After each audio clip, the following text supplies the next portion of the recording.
ಸುವರ್ಣ ನ್ಯೂಸ್ಗೆ ಮತ್ತೊಮ್ಮೆ ಸ್ವಾಗತ. ಮುಂಬೈನಲ್ಲಿ ಇವತ್ತು ಮತ್ತೆ ನಾಳೆ ನಡೆಯಲಿರುವ ಬಿಜೆಪಿ ರಾಷ್ಟ್ರೀಯ ಕಾರ್ಯಕಾರಿಣಿ ಸಭೆಯಲ್ಲಿ ನರೇಂದ್ರ ಮೋದಿ ಭಾಗವಹಿಸಲಿಕ್ಕೆ ಇದ್ದಂಥ ಅಡ್ಡಿ ನಿವಾರಣೆ ಆಗಿರೋ ಹಾಗೆ ಕಾಣ್ತಾ ಇದೆ. ಬಿಜೆಪಿ ರಾಷ್ಟ್ರೀಯ ಕಾರ್ಯಕಾರಿಣಿ ಸಮಿತಿಯ ಸ್ಥಾನಕ್ಕೆ ಸಂಜಯ್ ಜೋಶಿ ರಾಜೀನಾಮೆ ಕೊಟ್ಟಿದ್ದಾರೆ.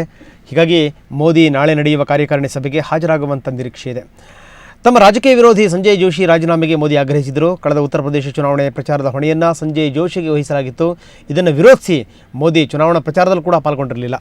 ಅಲ್ಲದೆ ಕಳೆದ ಡಿಸೆಂಬರ್ನಲ್ಲಿ ದೆಹಲಿಯಲ್ಲಿ ನಡೆದಂಥ ಬಿಜೆಪಿ ರಾಷ್ಟ್ರೀಯ ಕಾರ್ಯಕಾರಿಣಿ ಸಭೆಗೂ ಕೂಡ ಮೋದಿ ಗೈರು ಹಾಜರಾಗಿದ್ದರು. ಈ ಬಾರಿಯ ಕಾರ್ಯಕಾರಿಣಿ ಸಭೆಗೂ ಕೂಡ ಮೋದಿ ಗೈರಾಗ್ತಾರೆ ಅಂತಲೇ ಹೇಳಲಾಗ್ತಾ ಇತ್ತು. ಆದರೆ ಇವತ್ತು ಸಂಜಯ್ ಜೋಶಿ ಬಿಜೆಪಿ ರಾಷ್ಟ್ರಾಧ್ಯಕ್ಷ ನಿತಿನ್ ಗಡ್ಕರಿಗೆ ರಾಜೀನಾಮೆ ಪತ್ರವನ್ನು ರವಾನಿಸಿದ್ದಾರೆ. ಹೀಗಾಗಿ ಮೋದಿ ಸಭೆಗೆ ಹಾಜರಾಗುವಂಥ ಸಾಧ್ಯತೆ ಇದೆ ಅಂತ ಹೇಳಲಾಗ್ತಾ ಇದೆ.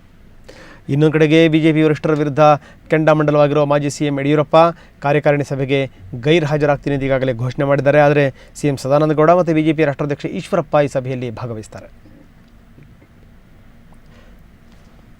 ಬನ್ನಿ ಬಗ್ಗೆ ಹೆಚ್ಚಿನ ಮಾಹಿತಿಯನ್ನು ಪಡೆಯೋಣ. ನಮ್ಮ ದೆಹಲಿ ಪ್ರತಿನಿಧಿ ಪ್ರಶಾಂತ್ ನಾಥ್ ಈಗ ನಮ್ಮೊಂದಿಗೆ ದೂರವಾಣಿ ಸಂಪರ್ಕದಲ್ಲಿದ್ದಾರೆ. ಪ್ರಶಾಂತ್, ಬಹಳಷ್ಟು ಜನ ಗೈರು ಹಾಜರಾಗುವಂಥ ನಿರೀಕ್ಷೆ ಇತ್ತು. ಅದು ಯಡಿಯೂರಪ್ಪನವ್ರನ್ನ ಸೇರಿಕೊಂಡು ಮೋದಿಯಂತೂ ಕಳೆದ 2 ಕಾರ್ಯಕಾರಿಣಿ ಸಭೆಗೂ ಕೂಡ ಅವರು ಹಾಜರಾಗಿರಲಿಲ್ಲ. ಇನ್ನೊಂದೇನೆಂದರೆ ವಸುಂಧರಾ ರಾಜೇ ಸಿಂಧಿಯಾ ಕೂಡ ಹಾಜರಾಗುವಂಥ ಸಾಧ್ಯತೆಗಳು ತುಂಬ ಕಡಿಮೆ ಅಂತ.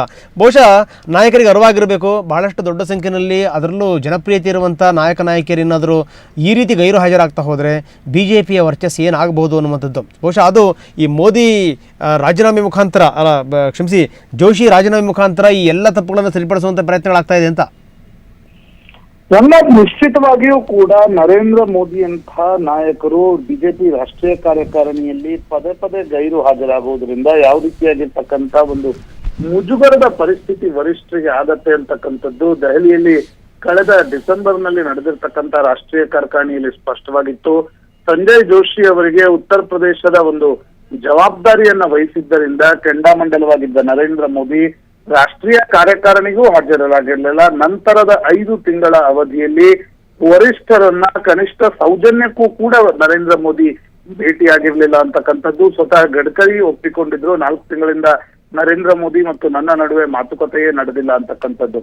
ಪದೇ ಪದೇ ದೆಹಲಿಗೆ ಬಂದ್ರು ಕೂಡ ನರೇಂದ್ರ ಮೋದಿ ಯಾವುದೇ ವರಿಷ್ಠರ ಮನೆಗೂ ಕೂಡ ಹೋಗದೆ ಭೇಟಿಯೂ ಕೂಡ ಆಗ್ತಿರ್ಲಿಲ್ಲ. ಒಂದು ರೀತಿಯಲ್ಲಿ ಬಿಜೆಪಿಯ ಎಲ್ಲಾ ವರಿಷ್ಠ ನಾಯಕರ ವಿರುದ್ಧ ಕೂಡ ನರೇಂದ್ರ ಮೋದಿ ಸಾಕಷ್ಟು ಗರಂ ಆಗಿದ್ರು ಅಂತಕ್ಕಂಥದ್ದು ಕಳೆದ 5 ತಿಂಗಳಿಂದ ಒಟ್ಟಾರೆ ಬಿಜೆಪಿಯ ರಾಷ್ಟ್ರೀಯ ನಾಯಕತ್ವದಲ್ಲೇ ಒಂದು ಇರಿಸು ಮುರುಸಿನ ವಾತಾವರಣಕ್ಕೆ ಕಾರಣವಾಗಿತ್ತು. ಅದಕ್ಕೆ ಪ್ರಮುಖ ಕಾರಣ ಸಂಜಯ್ ಜೋಶಿ ಅಂತಕ್ಕಂಥದ್ದು. ಸಂಜಯ್ ಜೋಶಿ ಮತ್ತು ನರೇಂದ್ರ ಮೋದಿ ನಡುವಿನ ಒಂದು ವೈಮನಸ್ಸು 95ರ ಆಚೆಯಿಂದಲೂ ಕೂಡ ಇದೆ. ಯಾವಾಗ ರಾಜ್ಯ ಸಂಘಟನಾ ಕಾರ್ಯದರ್ಶಿಯಾಗಿ ನರೇಂದ್ರ ಮೋದಿ ಇದ್ರು, ಅವರನ್ನ ದೆಹಲಿಗೆ ಕಳಿಸಲಾಯಿತು. ಸಂಜಯ್ ಜೋಶಿ ಅಲ್ಲಿಗೆ ಬಂದ್ರು. RSS ನ ಪ್ರಮುಖ ನಾಯಕರು ಕೇಶುಭಾಯ್ ಪಟೇಲ್ಗೆ ಹತ್ತಿರದವರು ಅಂತಕ್ಕಂಥ ಒಂದು ಕಾರಣವಾದ್ರೆ, ಇನ್ನೊಂದು ಕಾರಣ ಕಳೆದ ವಾರ ಕೇಶುಭಾಯ್ ಪಟೇಲ್ ನೀಡಿರ್ತಕ್ಕಂಥ ಒಂದು ನರೇಂದ್ರ ಮೋದಿಯನ್ನ ಸೋಲಿಸಿ ಎನ್ನುವ ಹೇಳಿಕೆ ಹಿಂದೆ ಸಂಜಯ್ ಜೋಶಿ ಕೈವಾಡವಿದೆ. ನನ್ನನ್ನ ಸೋಲಿಸ್ಲಿಕ್ಕೆ ಸಂಜಯ್ ಜೋಶಿ ಪ್ರಯತ್ನ ಪಡ್ತಾ ಇದ್ದಾರೆ ಅಂತಕ್ಕಂಥದ್ದು ಕೂಡ ನರೇಂದ್ರ ಮೋದಿ ಅವರ ಸಿಟ್ಟಿಗೆ ಕಾರಣ ಅಂತಕ್ಕಂಥದ್ದು. ಈ ಎಲ್ಲ ಕಾರಣಗಳಿಂದಾಗಿ ನರೇಂದ್ರ ಮೋದಿ ಏನಕ್ಕೇನ ಸಂಜಯ್ ಜೋಶಿಯನ್ನ ರಾಷ್ಟ್ರೀಯ ಕಾರ್ಯಕಾರಿಣಿಯಿಂದ ಹೊರಗೆ ಹಾಕಿ ಅವರು ಕಾರ್ಯಕಾರಿಣಿಗೆ ಬಂದ್ರೆ ನಾನು ಬರಲ್ಲ ಅಂತಕ್ಕಂಥದ್ದನ್ನ ವರಿಷ್ಠರಿಗೆ ಸ್ಪಷ್ಟಪಡಿಸಿದ್ರು. ಈ ಕಾರಣದಿಂದ ಕಡೆಯ ಗಳಿಗೆಯಲ್ಲಿ ಸಂಜಯ್ ಜೋಶಿ ರಾಜೀನಾಮೆಯನ್ನ ನಿತಿನ್ ಗಡ್ಕರಿ ಪಡೆದಿದ್ದಾರೆ. ಸಂಜಯ್ ಜೋಶಿ ರಾಜೀನಾಮೆ ನೀಡಿದ್ದಾರೆ ಅಂತಕ್ಕಂಥದ್ದಕ್ಕಿಂತ ನಿತಿನ್ ಗಡ್ಕರಿ ಮುಜುಗರದ ಪರಿಸ್ಥಿತಿಯಿಂದ ಹೊರಗೆ ಬರ್ತಕ್ಕಂಥ ಕಾರಣಕ್ಕೋಸ್ಕರ ಸಂಜಯ್ ಜೋಶಿ ಅವರಿಂದ ರಾಜೀನಾಮೆ ಪಡೆದಿದ್ದಾರೆ ಅಂತಕ್ಕಂಥದನ್ನ ಹೇಳುವುದು ಸೂಕ್ತ. ರಂಗನಾಥ್, ಕಡೆಯ ಗಳಿಗೆಯಲ್ಲಿ ಅವರ ರಾಜೀನಾಮೆಯನ್ನ ಪಡೆಯಲಾಗಿದೆ. ಆದ್ರೂ ಕೂಡ ನರೇಂದ್ರ ಮೋದಿ 2 ದಿನಗಳ ಕಾಲ ಈ ರಾಷ್ಟ್ರೀಯ ಕಾರ್ಯಕಾರಿಣಿಯಲ್ಲಿ ಪೂರ್ತಿಯಾಗಿ ಭಾಗವಹಿಸ್ತಾ ಇಲ್ಲ. ನಾಳೆ ನರೇಂದ್ರ ಮೋದಿ ರಾಷ್ಟ್ರೀಯ ಕಾರ್ಯಕಾರಿಣಿ ಮುಂಬೈಯಲ್ಲಿ ಬರಲಿದ್ದಾರೆ ಅಂತಕ್ಕಂಥದ್ದನ್ನ ಹೇಳಲಾಗ್ತಾ ಇದೆ. ರಂಗನಾಥ್, ನೆನಪಿರ್ಬೋದು 2005ರಲ್ಲಿ ಇದೇ ಮುಂಬೈ ಕಾರ್ಯಕಾರಿಣಿ, ಇದೇ ಸ್ಥಳದಲ್ಲಿ ನಡೆದಿರ್ತಕ್ಕಂಥ ಕಾರ್ಯಕಾರಿಣಿಯಲ್ಲಿ ಸಂಜಯ್ ಜೋಶಿ ಅವರ ಸೆಟ್ ಸಿಡಿ ಬಹಿರಂಗಗೊಂಡು ಸಾಕಷ್ಟು ವಿವಾದಕ್ಕೀಡಾಗಿತ್ತು. 7 ವರ್ಷಗಳ ನಂತರ ಇದೇ ಕಾರ್ಯಕಾರಿಣಿಯಲ್ಲಿ ಸಂಜಯ್ ಜೋಶಿ ರಾಜೀನಾಮೆ ನೀಡತಕ್ಕಂಥ ಪರಿಸ್ಥಿತಿ ಓಕೆ ಪ್ರಶಾಂತ್, ಧನ್ಯವಾದ ತಮ್ಮೆಲ್ಲ ಮಾಹಿತಿಗೆ.